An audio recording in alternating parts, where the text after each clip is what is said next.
प्यारे बच्चों, welcome to my channel Verma study 2020 book लाना। मैं यूपी बोर्ड के क्लास 12th के छात्र छात्राओं के लिए ज्योग्राफी सब्जेक्ट को हिंदी माध्यम से मैं फुल कोर्स कराऊंगा। यदि आप फुल कोर्स करना चाहते हैं तो मेरे चैनल को सब्सक्राइब कीजिए और बेल आइकन को प्रेस करना ना भूलें, ताकि जो भी वीडियो मैं अपलोड करूं उसका नोटिफिकेशन आपको सबसे पहले मिल सके। प्यारे बच्चों, क्लास 12th में 2 पुस्तक है। मानव भूगोल के मूल सिद्धांत समाप्त हो चुका है। भारत, लोग और अर्थव्यवस्था चल रहा है, जिसमें चैप्टर 7 चल रहा है, खनिज तथा ऊर्जा संसाधन। इसमें आज चौथा वीडियो है, पार्ट 4 है। आज हम लोग अभ्यास के प्रश्नोत्तर जो दिए हुए हैं उनको पढ़ेंगे। जो बहुविकल्पी प्रश्न हैं उनको किताब से, बाकी जैसा हम डेली पढ़ाते हैं वैसा पढ़ाएंगे। तो देखिए, इसमें पहला प्रश्न है कि नीचे दिए गए 4 विकल्पों में से सही उत्तर को चुनिए। निम्नलिखित में से किस राज्य में प्रमुख तेल क्षेत्र स्थित है? देखिए, प्रमुख तेल क्षेत्र की बात कर रहा है। आपको पिछले वीडियो में अगर नहीं पढ़े हैं तो उससे पहले पढ़ें। उसमें हमने बताया था कि असम में डिगबोई है, नाहरकटिया है, मोरान है। गुजरात प्रदेश में अंकलेश्वर है, कालोल है, महसाड़ा है, लुनेज है। मुंबई हाई में है। पूर्ववर्ती तट पर कृष्णा, गोदावरी तथा कावेरी के बेसिन में तेल पाया जाता है।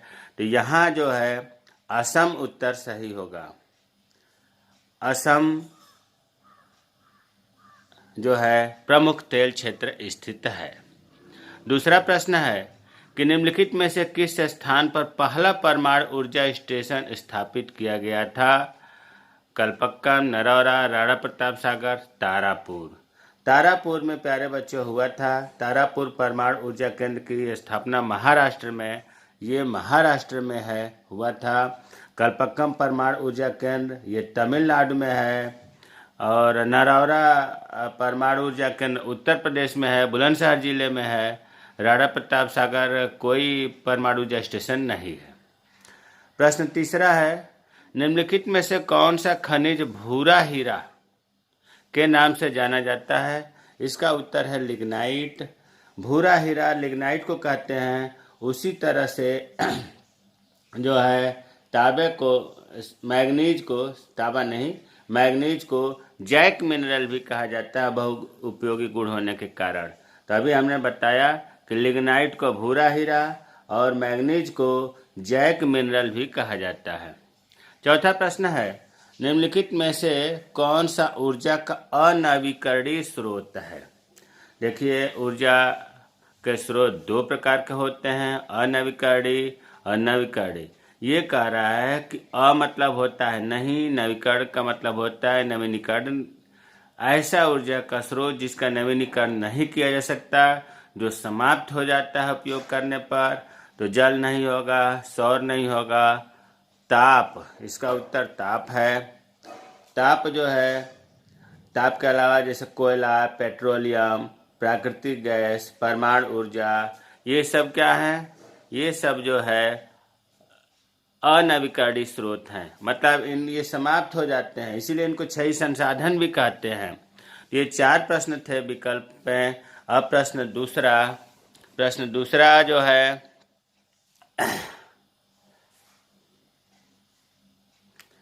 भारत में अभ्रक के वितरण का विवरण दीजिए।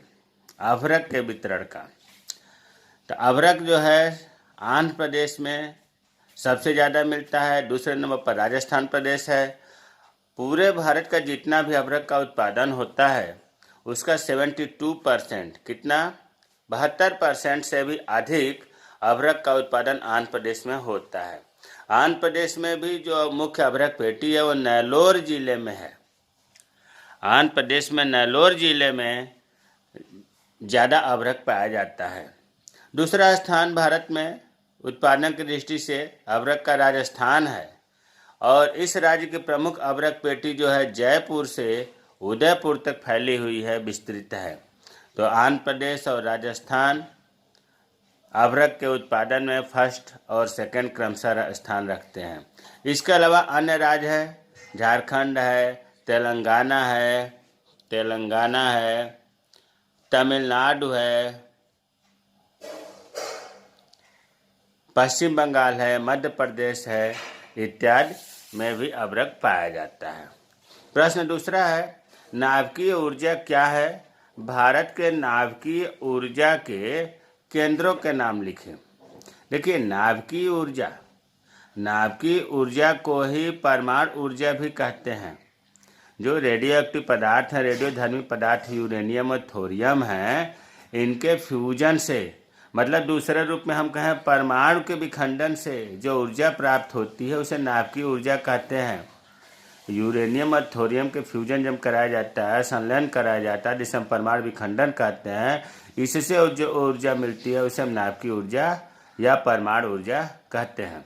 भारत में यूरेनियम और थोरियम का बहुत पर्याप्त भंडार है। आपको ये वीडियो 77 है, वीडियो 75 में बताया गया है कि यूरेनियम जो है झारखंड के सिंहभूमि में, राजस्थान के उदयपुर अलवर जिले में, झुंझुनू में, एमपी के दुर्ग में, महाराष्ट्र के भंडारा जिले में, हिमाचल प्रदेश के कुल्लू जिले में यूरेनियम पाया जाता है।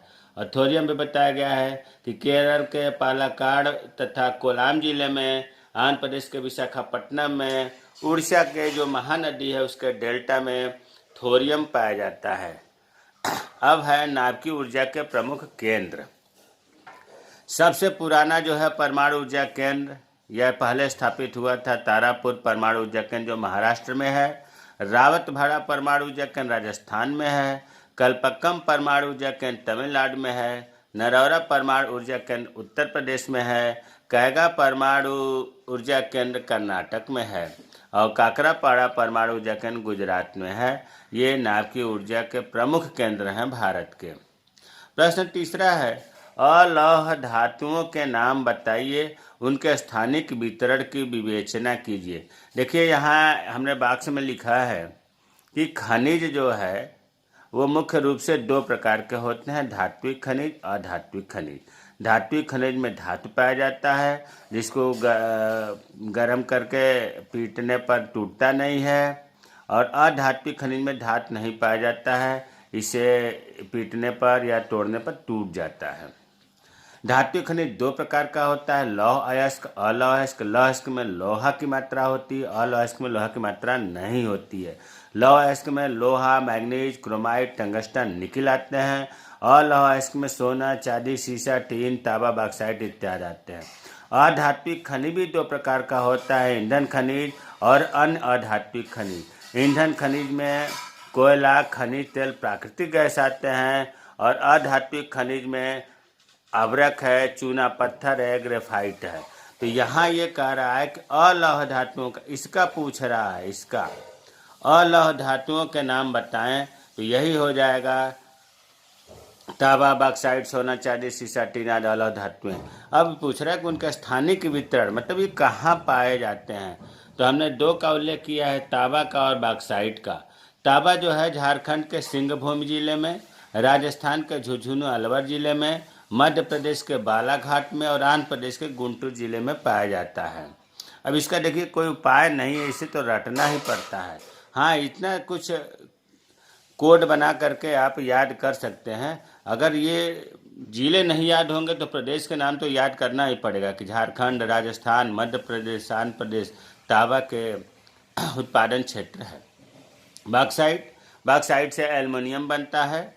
ये उड़ीसा, गुजरात, झारखंड, महाराष्ट्र, छत्तीसगढ़, मध्य प्रदेश, कर्नाटक, तमिलनाडु में बॉक्साइट पाया जाता है। जैसा कि प्रश्न में पूछा है कि अलौह धातुओं के नाम बताइए और उनके स्थानिक वितरण की विवेचना करिए। तो तांबा के आपने देख लिया कहाँ कहाँ भंडार मिलते हैं, और बॉक्साइट के आपने देख लिया कहाँ कहाँ मिलते हैं। अब प्रश्न 4 है, ऊर्जा के अपारंपरिक स्रोत कौन कौन से हैं। देखिए, ऊर्जा के दो स्रोत हैं मुख्य रूप से, पारंपरिक स्रोत, गैर पारंपरिक स्रोत। इसको हम परंपरागत स्रोत, गैर परंपरागत स्रोत भी कहते हैं। गैर को अपारंपरिक या अपरंपरागत स्रोत भी कहते हैं। जो पारंपरिक स्रोत है, कोयला, पेट्रोलियम, प्राकृतिक गैस, परमाणु ऊर्जा इसमें आते हैं, अर्थात ये समाप्त हो जाते हैं। ये जो है क्षयी संसाधन है, अनवीकरणीय संसाधन है। और गैर पारंपरिक स्रोत ये जो है अक्षयी संसाधन हैं, ये असमाप्त संसाधन है, ये समाप्त नहीं हो सकते। पिछले वीडियो में इन दोनों में अंतर बढ़िया से बताया गया। तो यह इस प्रश्न में यही पूछ रहा है कि अपरंपरागत स्रोत कौन कौन से हैं। तो सौर ऊर्जा, पवन ऊर्जा, ज्वारीय ऊर्जा, भूतापीय ऊर्जा। सौर ऊर्जा सूर्य से मिलती है, पवन ऊर्जा हवा से मिलती है, समुद्र में जो ज्वार भाटा आता है उससे जो ऊर्जा मिलती है ज्वारीय ऊर्जा। जब पृथ्वी के अंदर से गर्म मैग्मा निकलता है या गर्म जल के स्रोत निकलता है उससे जो ऊर्जा प्राप्त होती है भूतापीय ऊर्जा। और जैव ऊर्जा कूड़े कचरे से, कृषि अवशेष से, नगरपालिका के अवशेष से जो ऊर्जा तैयार होती है उसे जैव ऊर्जा कहते हैं। प्रश्न तीसरा है, भारत के पेट्रोलियम संसाधनों पर विस्तृत टिप्पणी लिखिए। विस्तृत पिछले वीडियो में भी बताया गया था, लेकिन यहाँ एक्सरसाइज के क्वेश्चन आंसर चल रहा है इसलिए यहाँ हमने फिर बताने का प्रयास किया है। देखिए, पेट्रोलियम संसाधन, पेट्रोलियम का उपयोग कहाँ कहाँ होता है। पेट्रोलियम का उपयोग वायुयान में, जलयान में, रेलवे में, जितने भी मोटर वाहन हैं उनके संचालन गति करने के लिए इसका प्रयोग होता है। देखिए, पेट्रोलियम को ही खनिज तेल कहते हैं। पेट्रोलियम के अंतर्गत पेट्रोल, मिट्टी का तेल, मोबिल ऑयल, ग्रीस, डीजल सब आते हैं। तो इसके बिना तो कोई वाहन संचालन हो ही नहीं सकता। तो लगभग सभी प्रकार के वाहनों के संचालन में इसका प्रयोग होता है।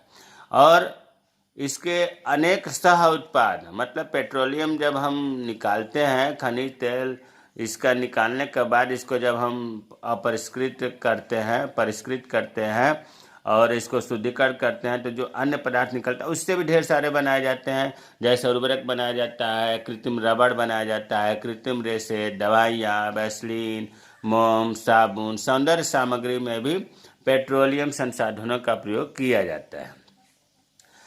पेट्रोलियम का विस्तृत विवरण देना है तो भारत में तेल क्षेत्रों का पेट्रोलियम को एक खनिज तेल भी कहते हैं, अर्थात तेल क्षेत्रों का वितरण कहाँ कहाँ है। तो देखिए, मुख्य रूप से 4 क्षेत्र हैं। पहला असम प्रदेश। असम प्रदेश में डिगबोई, नाहरकटिया, मोरन। सबसे पहले 1956 से पहले केवल डिगबोई में था, लेकिन ONGC की स्थापना 1956 में हुई, इसलिए जो है उसके बाद काफ़ी विकास हुआ। तो अब जो है असम में डिगबोई, नाहरकटिया, मोरन, यहाँ पर तेल क्षेत्र के भंडार हैं। दूसरा है गुजरात प्रदेश। गुजरात में अंकलेश्वर, कालोल, मेहसाणा, नवागाम, कोसांबा, लूनेड, ये गुजरात के स्थान के नाम हैं। यहाँ पर तेल क्षेत्र मिलते हैं। तीसरा है मुंबई हाई। अरब सागर के जो अपतटीय क्षेत्र है, किनारा है, और ये मुंबई हाई मुंबई से 160 किलोमीटर दूर है।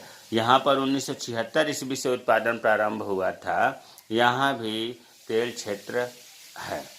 चौथा है पूर्वी तट प्रदेश। पूर्वी तट का मतलब यह है कि तेल और प्राकृतिक गैस जो है वो पूर्वी तट पर जो कृष्णा नदी है, गोदावरी नदी है, कावेरी नदी है, इनके बेसिनों में भी पाया जाता है। और हमेशा याद रखने की बात है कि कूप, कुआं और जो तेल और गैस है वो कूपों में पाया जाता है। यहाँ हमने ब्रैकेट में लिख दिया है जो अभी बताया कि पेट्रोलियम को ही खनिज तेल भी कहते हैं। इसके अंतर्गत पेट्रोल, मिट्टी का तेल, मोबिल ऑयल, ग्रीस, डीजल सब आता है। प्यारे बच्चों, खनिज तेल जो है टर्शियरी युग है। देखो, गोंडवाना युग, टर्शियरी युग, ये सब काल क्रम है। तो टर्शियरी युग है, उस समय खनिज तेल जो है बालू और चूने के जो अवसादी शैल रहते थे उसमें से ही मिलते हैं। टर्शियरी युग में अवसादी शैलों का निर्माण हुआ। अवसादी शैल में जहाँ बालू और चूने हैं वहीं पर ये तेल मिल रहे हैं। जैसे आप देखो, स्पंज जो गद्दे में आता है ना, स्पंज, उसमें पानी अगर हम डाल दें तो पानी वो सोख लेगा, जब उसे हम दाबेंगे तो पानी निकलेगा। उसी तरह से स्पंज में जैसे जल होता है, उसी तरह से अवसादी शैलों में खनिज तेल होता है।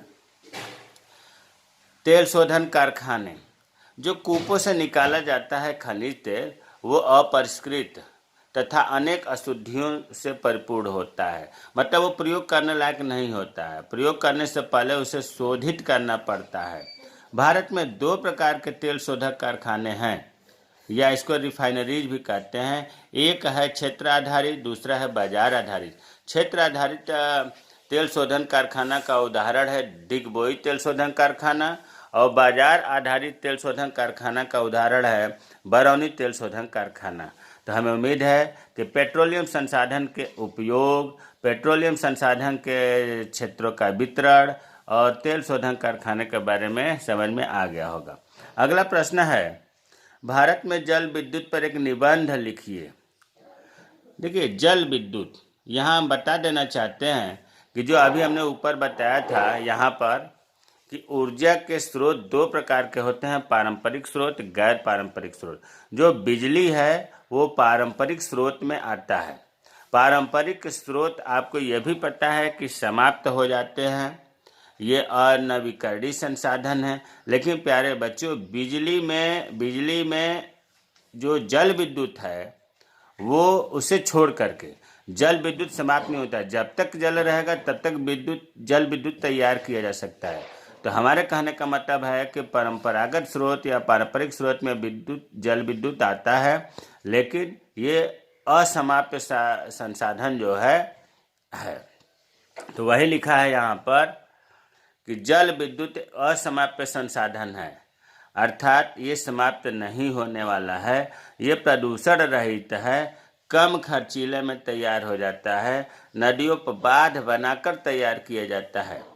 और जब बिजली जो तैयार होती है उसका प्रयोग कहाँ होता है? कृषि क्षेत्र में, उद्योगों के क्षेत्र में, घरेलू क्षेत्रों में विभिन्न उपकरण व मशीनों को चलाने के लिए किया जाता है। बिजली का उपयोग कितना है इसे बताने की ज़रूरत नहीं है। बिजली का बिना 1 घंटा रहना भारी पड़ जाता है। अब इसी में है कि बिजली उत्पादन देखो 3 तरह से होता है। मुख्य रूप से बिजली उत्पादन के 3 बुनियादी स्रोत है। एक तो होता है तापीय विद्युत, मतलब कोयला से, गैस से, प्राकृतिक गैस जिसे कहते हैं, खनिज तेल, इन तीनों से जो बिजली तैयार होती है उसे हम कहते हैं तापीय विद्युत। लेकिन कोयला, प्राकृतिक गैस और खनिज तेल, इन तीनों में सबसे ज़्यादा कोयला से होता है, इसलिए यहाँ कोयला लिखा गया है। तो हमारे कहने का मतलब यह है कि कोयला से जो बिजली तैयार होती है उसे तापीय विद्युत कहते हैं। जल से जो विद्युत तैयार होती है उसे जल विद्युत कहते हैं। और नाभिकीय विखंडन से, अर्थात थोरियम और यूरेनियम के संलयन से जो ऊर्जा तैयार होती है उसे हम परमाणु ऊर्जा या परमाणु के ऊर्जा के द्वारा बिजली उत्पन्न करना कहते हैं। ये 3 जो बिजली उत्पन्न करने के स्रोत हैं, इसके अलावा और भी स्रोत हैं, जैसे सौर ऊर्जा, पवन ऊर्जा, ज्वारीय ऊर्जा, भूतापीय ऊर्जा। इनसे भी विद्युत ऊर्जा में हम इनके ऊर्जा को बदल सकते हैं। और फिर जब ये विद्युत ऊर्जा बदल लिया जाता है तो क्या होता है, इससे उपयोग जहाँ ज़रूरत है, उद्योगों में, घरेलू क्षेत्रों में, कृषि क्षेत्रों में विद्युत ट्रांसमिशन लाइनों अर्थात केबल तार के द्वारा भेज दिया जाता है।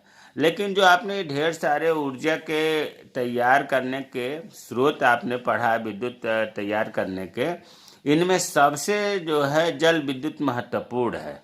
क्यों महत्वपूर्ण है? अभी आपने ऊपर पढ़ा था कि ये कम खर्चीला है, ये सस्ता है, यह असमाप्य है। इसके अलावा और भी पॉइंट है कि भारत में जल विद्युत इसलिए महत्वपूर्ण है क्योंकि यहाँ पर जल विद्युत उत्पादन के लिए आवश्यक दशाएं अनुकूल है। यहाँ नदियाँ ढेर सारी हैं, नदियाँ सदाबहानी नदियाँ हैं, पूरे वर्ष पानी भरा होता है नदियों में, जिसे हम बांध बना करके 12 महीने जल विद्युत उत्पादन करते हैं।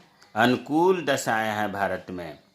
दूसरा है हिमालय से जो निकलती हैं या पहाड़ों से जो नदियाँ निकलती हैं, उनके बीच में तमाम कठोर चट्टानें होती हैं जिनका अपरदन नहीं होता, अर्थात पानी ऊंचे से ही गिरने लगता है, जिसे हम झरना व जलप्रपात कहते हैं। और झरने और जलप्रपात जो है विद्युत उत्पन्न करने के लिए अनुकूल दशाएं हैं।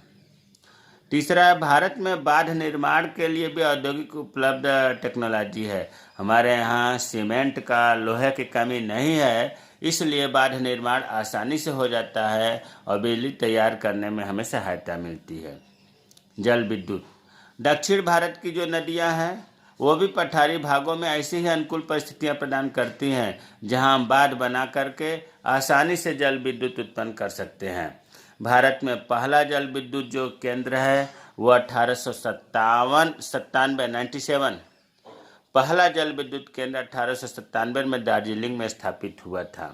प्यारे बच्चों, कुछ किताबों में लिखा है कि कर्नाटक में शिव समुद्रम में, लेकिन यहाँ मैं क्लियर कर देना चाहता हूँ कि दार्जिलिंग में पहला जल विद्युत केंद्र स्थापित हुआ था 1897 में। उसके बाद 1902 में कर्नाटक में शिव समुद्रम जलप्रपात जो है या शिव समुद्रम में जल विद्युत केंद्र की स्थापना हुई थी। कुछ किताबों में शिव समुद्रम को पहले दिया है, जो गलत है। यहाँ तो 1902 में हुआ है, जबकि दार्जिलिंग में 1897 में ही जल विद्युत केंद्र स्थापना हो गई थी। 1947 में जो भारत देश की कुल जल विद्युत उत्पादन क्षमता थी वो 508 मेगावाट थी।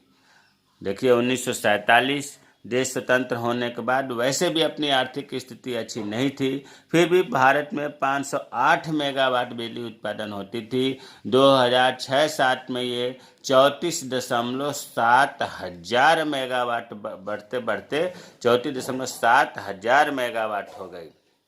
केंद्रीय विद्युत प्राधिकरण के अनुसार अनुमान लगाया है कि देश में 84,000 मेगावाट जल विद्युत से बिजली उत्पादन करने की क्षमता है। तो प्यारे बच्चों, अभ्यास के प्रश्न आज समाप्त हुआ। हमें उम्मीद है कि यह वीडियो पसंद आएगी।